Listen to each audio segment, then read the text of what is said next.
पुरंजनोपाख्यान। प्राचीन काल में एक पुरंजन नाम का राजा था। उसके एक मित्र था अविज्ञात। पुरंजन को सुखी करने के लिए अविज्ञात हमेशा प्रयत्नशील रहता था। फिर भी अपने प्रयत्न की उसे भनक भी न पड़े, उसका भी वह ध्यान रखता था। ईश्वर ही अविज्ञात है। ईश्वर अज्ञात रूप से जीव की सहायता करता है। जीवात्मा पुरंजन को सुखी करने के लिए ईश्वर अविज्ञात दृष्टि करता है, अनाज उत्पन्न करता है।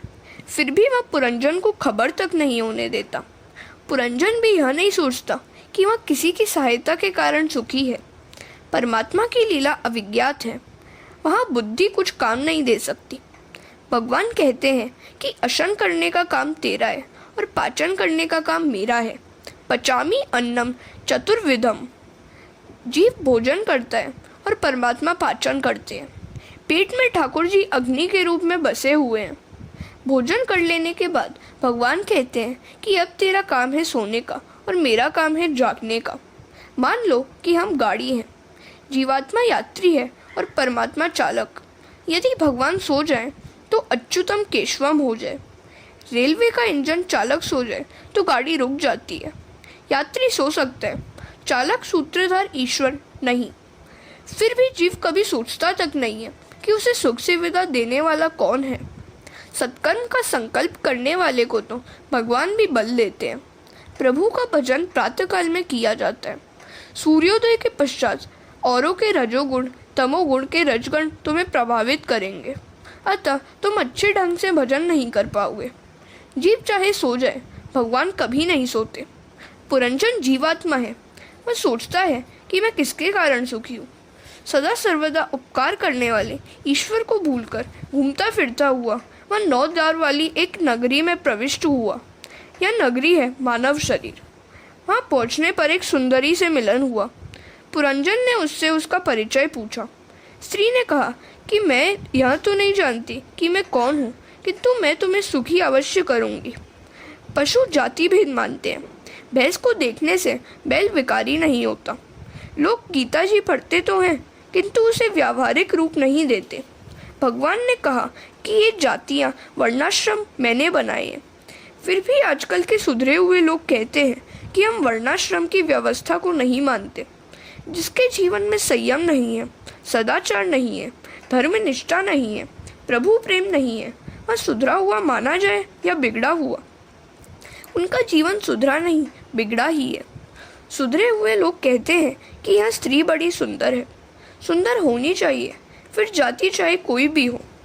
कुल गोत्र का विचार किए बिना पुरंजन ने उस स्त्री से विवाह किया। उस सुंदरी में वह इतना आसक्त हो गया कि उसके घर 1100 पुत्रों का जन्म हुआ। उस स्त्री का नाम था पुरंजनी। वे पुत्र आपस में झगड़ते थे। बुद्धि ही पुरंजनी है। 11 इंद्रियों के सुखोपभोग की इच्छा ही 1100 संतानें हैं। एक एक के 100 पुत्र। इन पुत्रों के पारस्परिक युद्ध का अर्थ है संकल्प विकल्पों का संघर्ष। एक विचार उत्पन्न हुआ नहीं कि दूसरा उसे दबोचने दौड़ता है। 11 इंद्रियों में यह जीव फंस गया है। पंच प्राण शरीर की रक्षा करते हैं। इंद्रिय सुखोपभोग के संकल्प विकल्प ही 1100 संतानें हैं। संकल्प विकल्प से जीव बंधन में पड़ता है। बुद्धिगत संकल्प विकल्प जीवात्मा को रुलाते हैं। कई वर्षों तक पुरंजन ने इस प्रकार सुखोपभोग किया। कालदेव मृत्यु की पुत्री जरा के साथ विवाह करने की इच्छा कोई नहीं करता। पुरंजन की अनिच्छा होते हुए भी जरा ने उससे विवाह कर लिया। जो भोग का सुख लूटता है उसे जरा से अर्थात वृद्धावस्था से विवाह करना ही पड़ता है। हमेशा याद रखो कि कभी न कभी वृद्धावस्था तो आएगी ही। जवानी तो जवानी अर्थात यौवन तो जाएगा ही। योगी कभी वृद्धावस्था नहीं पाता। फिर एक रोज मृत्यु का सेवर प्रज्वर आया। प्रज्वर है अंतकाल का ज्वर। स्त्री में अतिशय आसक्त रहने वाले पुरंजन ने अंतकाल में भी स्त्री का चिंतन करते हुए देह त्याग किया। परिणामत विदर्भ नगरी में उसे कन्या रूप में जन्म लेना पड़ा। स्त्री का चिंतन करने से पुरंजन को स्त्री बनना पड़ा। यह बात पुरुषों को चेतावनी देती है कि वे किसी स्त्री का अधिक चिंतन न करें, अन्यथा अगले जन्म में साड़ी पहननी पड़ेगी, किसी की पत्नी बनना पड़ेगा, संतानें होंगी, कठिनाइयाँ झेलनी पड़ेगी, जिनका विचार मात्र कभी कराने वाला है। हरे कृष्ण। पुरंजन पुरुष था, किंतु बार बार स्त्रियों का चिंतन करते रहने से उसे अगले जन्म में स्त्री बनना पड़ा। कोई हमेशा के लिए पुरुष या स्त्री नहीं रह सकता। वासना के अनुसार शरीर बदलता रहता है। पुरंजन ने केवल जवानी में ही पाप किया था। बाल्यावस्था और वृद्धावस्था में तो उसने सत्कर्म किया था। इन्हीं के पुण्यों के कारण उसका जन्म एक ब्राह्मण के घर में कन्या रूप में हुआ।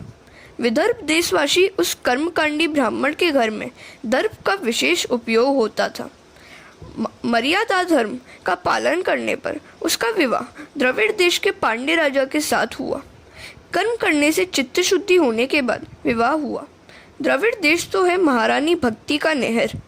पांड्य राजा अर्थात भक्तपति से विवाह हुआ। कर्म करने से चित्त शुद्धि हो तो भक्ति की जा सकती है। लोग मानते हैं कि भक्ति मार्ग सरल है, किंतु यह अतिशय कठिन मार्ग है। मर्यादा धर्म का पालन किए बिना भक्ति का उदय नहीं हो पाता। चित्त की शुद्धि बिना भक्ति का उदय नहीं होता। अंत में परमात्मा का अनुभव करने के लिए ज्ञान आवश्यक है। भक्त पति के साथ विवाह होने पर कन्या और 7 पुत्रों का जन्म हुआ। कन्या है कथा श्रवण में सत्संग में रुचि। इस प्रकार भक्ति का जन्म हुआ। 7 पुत्र भक्ति के 7 प्रकार है: श्रवण, कीर्तन, पाद सेवन, अर्चन, वंदन, दास्य, अर्थात 7 प्रकार की भक्ति सिद्ध हुई।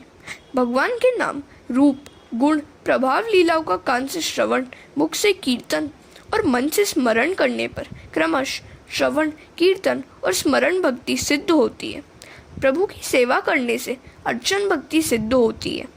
प्रभु की मूर्ति को वंदन करने से वंदन भक्ति सिद्ध होती है।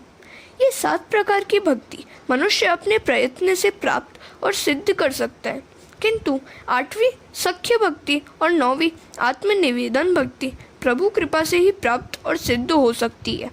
श्रवण आदि 7 प्रकार की भक्ति सिद्ध करने के बाद एक बार पति की मृत्यु के समाचार से दुखी हुई उस कन्या को परमात्मा ने सद्गुरु के रूप में आकर बोध दिया।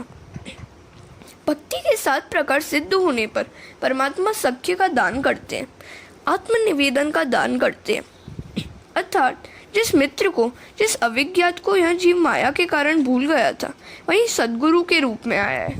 इसका अर्थ यह है कि यह अविज्ञात के रूप में परमात्मा ने वहां आकर ब्रह्म विद्या का उपदेश दिया कि तू मुझे छोड़कर मुझसे दूर हुआ और 9 द्वार वाली नगरी में रहने गया। तब से तू दुखी हो रहा है। तू अपने स्वरूप को पहचान। लौकिक सुख में मनुष्य इतना तो फंसा हुआ रहता है कि वह अपने आत्म स्वरूप का विचार ही नहीं करता। तत्त्वमसि, तू मेरा मित्र है, मेरा अंश है, मेरा स्वरूप है। तू स्त्री पुरुष रूप नहीं है। तू मेरी ओर देख। पुरंजन प्रभु के सम्मुख हुआ। जीव और ब्रह्म का मिलन हुआ। जीव कृतार्थ हुआ। तू पुरंजन राजा है। तू कई बार स्त्री बना और कई बार पुरुष, फिर भी तुझे तृप्ति नहीं हुई। अब भी जगत में कब तक और कितना भटकना है। परमात्मा का आश्रय लेकर उसका चिंतन करते हुए उसके स्वरूप में लीन होगा तो तू कृतार्थ हो जाएगा। भक्तमाल में अमरदास जी की एक कथा है। एक बार अमरदास जी ने अपनी माता से पूछा, माता, मैं तेरे विवाह के समय कहाँ था? तो माता ने कहा, बेटा, मेरे विवाह के पश्चात तेरा जन्म हुआ है। तो पुत्र ने कहा था, माता, तू गलत कहती है। उस समय भी मैं कहीं पर तो था ही। मेरा वह मूल निवास कहाँ है? हमारी यह बुद्धि जानती है कि हमारा मूल निवास स्थान कहाँ है। अतः जीव जगत में भटकता फिरता है। नारद जी ने प्राचीन बरही राजा को पुरंजन का आख्यान कह सुनाया। विषयों में जीव ऐसा फंसा हुआ है कि वह सोचता तक नहीं है कि वह कौन है। फिर यह परमात्मा को तो पहचान ही कैसे सकेगा? अपने को जो पहचान नहीं पाता, अब भगवान को कैसे पहचान सकेगा? इस तरह जीवात्मा की कथा सुनकर प्राचीन बरही राजा को आनंद हुआ और बोला कि मैं अब कृतार्थ हो गया। अब मैं मात्र यज्ञ नहीं करता रहूँगा। वे अब भगवत चिंतन करते हुए भगवान में लीन हो गए। कथा मनुष्य को उसके दोषों से परिचित कराती है और मुक्त भी कराती है। पूर्व जन्म का प्रारब्ध तो झेलना और ऐसा प्रयत्न करना है कि नया प्रारब्ध उत्पन्न ही न हो। ऐसा पवित्र और सादगी भरा जीवन जियो कि जन्म मृत्यु के चक्र से मुक्ति प्राप्त हो जाए। आत्मा परमात्मा का अंश है। जीवात्मा देह से भिन्न है। जीवात्मा न तो ब्राह्मण है और न तो वैश्य, न तो पुरुष है और न तो स्त्री। आत्मस्वरूप का ज्ञान हो जाए और देह का विस्मरण हो जाए तो मनुष्य को जीते जी मुक्ति प्राप्त होती है। जगत नहीं है ऐसा बोध अनुभव तो मनुष्य को होता है, किंतु अपने स्वयं के अनस्तित्व का बोध उसे नहीं हो पाता। अहम का विस्मरण नहीं होता। 10,000 वर्षों तक प्रचेताओं ने नारायण सरोवर के किनारे जप किया, तभी उनके समक्ष नारायण प्रकट हुए। जप से मन की शुद्धि होती है। जप के बिना जीवन नहीं सुधरता। रामदास स्वामी ने अनुभव से दासबोध में लिखा है कि 13 करोड़ जप करने से ईश्वर के साक्षात दर्शन होते हैं। हरे कृष्ण।